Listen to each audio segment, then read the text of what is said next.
Now, there is another aspect of the rubber industry, namely the rubber producing industry, which has been entirely left out of the consideration of this bill. That is the rubber manufacturing industry. My honorable friend Mr. R.P. Sinha has rightly pointed out that aspect. We find that Indian rubber production has been consumed by the rubber manufacturing industry in India. So here is the question of increasing Indian production. As with the tea trade, the question is of export.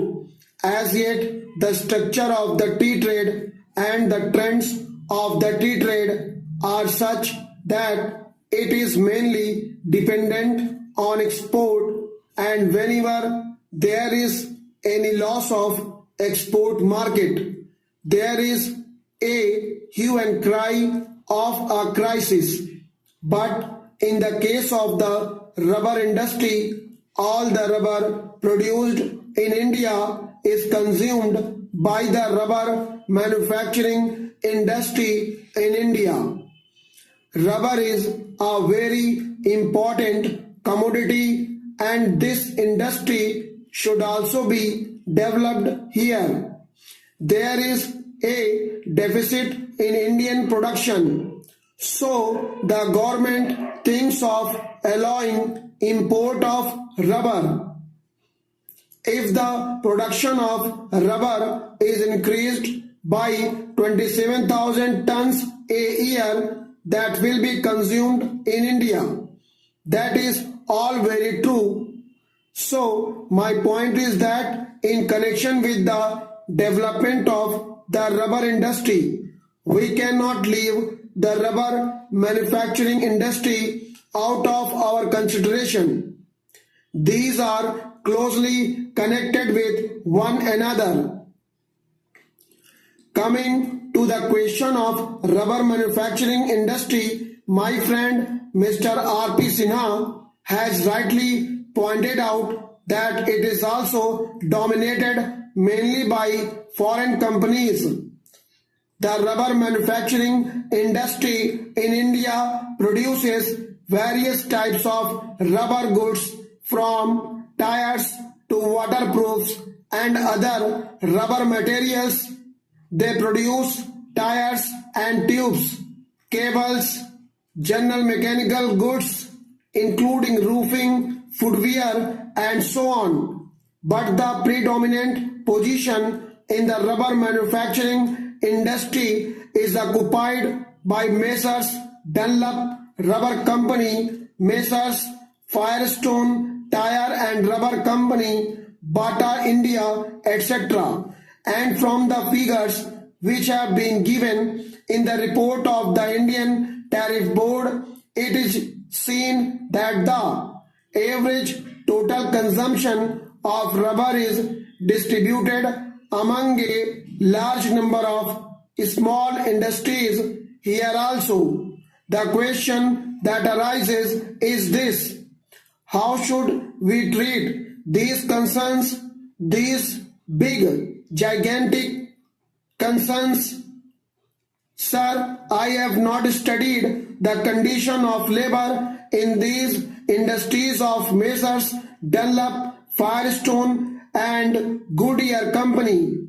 Therefore, just now I am not in a position to give you the picture of their condition, but the question is that from the price of rubber in India in relation to the world price of rubber, these people are mostly benefiting. It is true that prices cannot be fixed in such a way that the big concerns will pay one price for the rubber and the small concerns will pay another price for rubber. Here also the main question that comes is this: if we want to develop the small units, the question arises of putting some check on the profits made. These big foreign concerns must go. It is they who are taking all the advantage of the present position in India. About that aspect, I find that there has been no mention in the bill and there was no indication in the speech of the Honorable Minister for Commerce.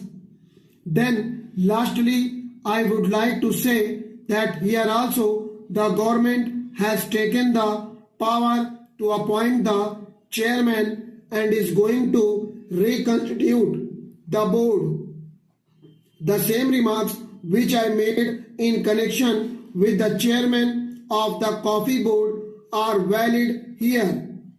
If it is the intention of the government to break the domination of the foreign rubber growers or big rubber growers in the rubber board, I think it will be circulated to honorable members later on. Let there not be any foreign representation on the board. If the government is not prepared to accept that suggestion, then also it can take certain other minimum steps. It can increase the representation of small growers. It can increase the representation of labor.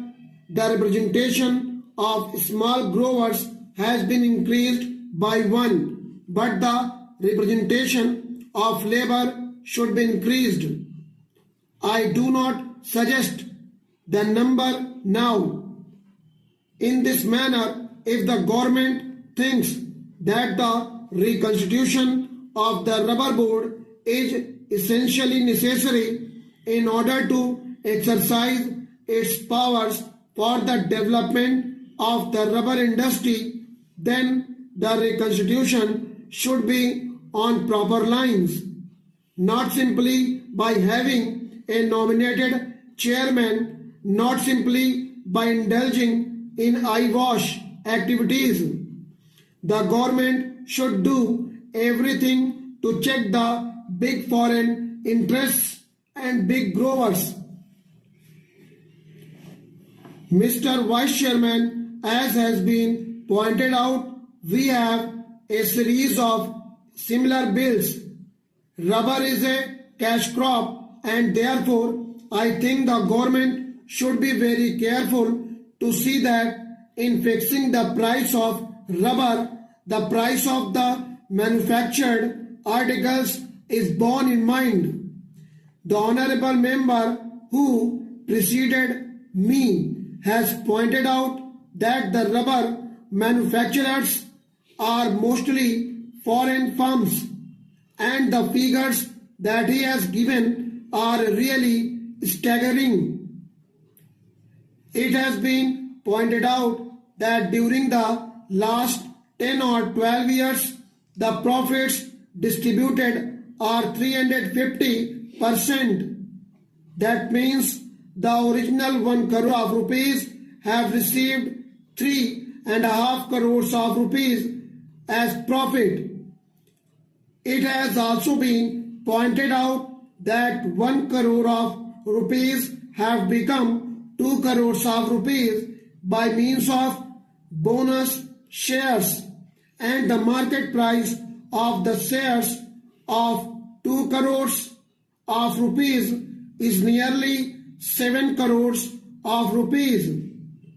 That means that the original 1 crore of rupees become 10 crores of rupees in our country. The foreigners are multiplying their profits. They are expanding their industries and getting a stronghold on our economy. The honorable members of this house give protection.